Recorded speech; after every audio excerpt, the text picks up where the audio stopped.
नमस्कार दोस्तों, रियांस झारखंड अपडेट में आपका स्वागत है। यदि आप पहली बार इस वीडियो को देख रहे हैं तो मेरे यूट्यूब चैनल को सब्सक्राइब और लाइक कमेंट करना ना भूलें दोस्तों। तो चलिए हम आज जानते हैं कि झारखंड में मोटेशन यानी कि ज़मीन की जो रजिस्ट्री होती है और वह रजिस्ट्री के बाद मोटेशन होता है, मोटेशन के बाद रसीद कटता है। तो उस मोटेशन की कुछ नोटिस आए हुए हैं हमारे झारखंड के लिए। तो चलिए हम जानते हैं वो नोटिस क्या हैं। सीओ के रवैया से राजस्व का भारी नुकसान उठाना पड़ रहा है। भू राजस्व विभाग को झारखंड में मोटेशन के 20 लाख मामले 10 लाख से अधिक कर दिए गए रिजेक्ट। कहने का अर्थ है कि हमारे झारखंड में जो भी मोटेशन का मामला था वह 10 लाख से अधिक रिजेक्ट हो गए हैं मोटेशन। तो चलिए जानते हैं आगे। दाखिल खारिज के मामले में अंचलाधिकारियों यानी सीओ के रवैये के कारण भू राजस्व विभाग की राजस्व उगाही में भारी कमी आई है।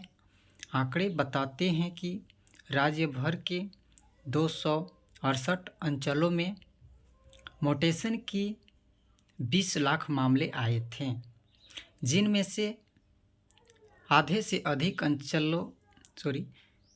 अंचलाधिकारी सीओ रिजेक्ट कर चुके हैं। यानी करीब 10 लाख आवेदनों पर दावा अस्वीकृत किया गया है। स्थिति को देखते हुए भू राजस्व विभाग मोटेशन की प्रक्रिया को सुगम और पारदर्शी बनाने पर विचार कर रहा है। विभागीय मंत्री दीपक बिरुवा ने इस मामले में कई निर्देश दिए हैं। ऐसी व्यवस्था तैयार की जा रही है जिससे सीओ द्वारा दाखिल खारिज के मामले रिजेक्ट किए जाने की सूचना ऑनलाइन दूसरे वरीय अधिकारियों को मिल सके। गौरतलब है कि मोटेशन का मामला राइट टू सर्विस एक्ट के तहत आता है। इसके बावजूद लोगों को मोटेशन के लिए महीनों अंचल कार्यालयों के चक्कर लगाने पड़ते हैं। राजधानी रांची सहित राज्य के 1 दर्जन से ज़्यादा अंचलों में दाखिल खारिज को रिजेक्ट करने के मामले सबसे अधिक हैं।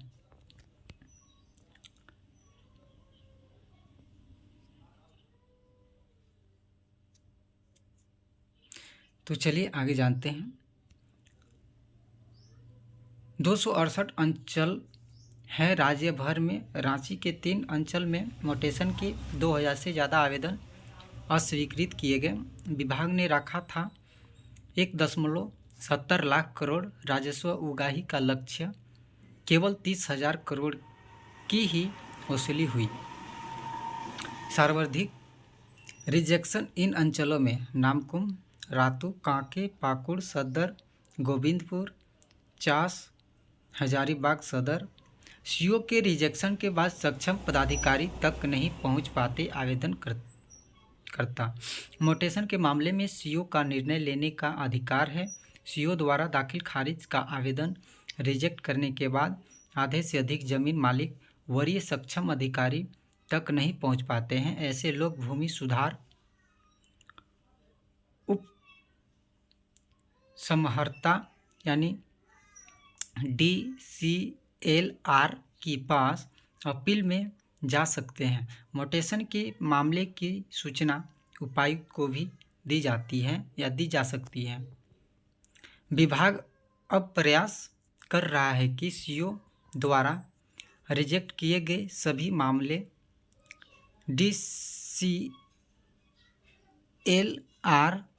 तक ऑनलाइन प्रक्रिया के तहत पहुँचे ताकि सक्षम अधिकारी मोटेशन के अस्वीकृत आवेदनों के संबंध में सवाल जवाब कर सके।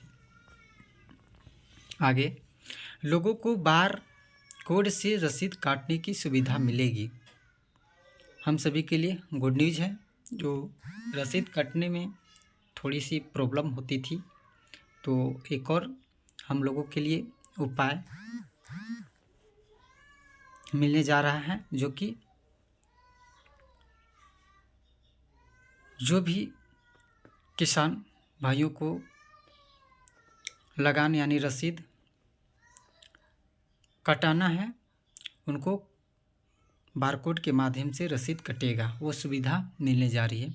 तो राज्य के राजस्व निबंधन और भूमि सुधार मंत्री दीपक बिरुआ ने कहा कि अपनी ही जमीन की रसीद कटवाने के लिए लोगों को कार्यालय के चक्कर लगाने पड़ते हैं, इसलिए अब राज्यवासियों को बारकोड की सुविधा मिलेगी ताकि वे मोबाइल से ही अपनी ज़मीन की रसीद काट सकें।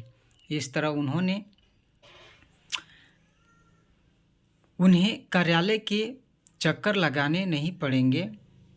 बैठक में मंत्री ने लंबित मोटेशन के मामले को दूर करने को कहा, साथ ही राजस्व वसूली की प्रक्रिया को सरल बनाने, खास महाल जमीन के नवीकरण कराने और सैरात की वसूली को सुविधाजनक बनाने का निर्देश दिया। मंत्री ने कहा कि लोगों की सुविधा को ध्यान में रखकर जमीन से राजस्व संग्रह किया जाए। जमीन के अन्य कार्यों को भी राइट टू सर्विस एक्ट के दायरे में लाया जाए। मंत्री गुरुवार को प्रोजेक्ट भवन में विभागीय सचिव और प्रमंडलीय आयुक्तों के साथ वर्चुअल बैठक कर रहे थे। बैठक में जमशेदपुर की कंपनियों से 2000 करोड़ रुपए बकाया वसूली का मामला भी सामने आया। इस पर मंत्री ने तत्काल कार्रवाई करने का निर्देश दिया। हरमू नदी के किनारे पर कब्जा का मामला उठा। बैठक में हरमू नदी के किनारे पर कब्जा का मामला भी उठा। मंत्री ने कहा कि यहां कब्जा कर नदी को समाप्त करने की स्थिति में पहुंचा दिया गया। इस पर विभागीय स्तर पर चर्चा कर आगे की कार्रवाई की जाए, इस तरह की बातें हुई। भू राजस्व मंत्री दीपक बिरुआ ने की राजस्व संग्रह को लेकर बैठक। तो चलिए, हम सभी झारखंड वासियों के लिए गुड न्यूज़ है कि अब हमें कार्यालय की चक्कर लगानी नहीं पड़ेगी, क्योंकि अब बारकोड के माध्यम से हम खुद से अपने मोबाइल के माध्यम से फ़ोनपे, गूगल पे, पेटीएम, यूपीआई के थ्रू हम रसीद को काट सकेंगे। तो चलिए, हम फिर से नेक्स्ट वीडियो में मिलते हैं। तो यदि मेरी वीडियो को पहली बार देख रहे हैं तो आप सभी मेरे वीडियो को देखते हुए लाइक, कमेंट, शेयर और चैनल को सब्सक्राइब करना ना भूलें दोस्तों। तो धन्यवाद।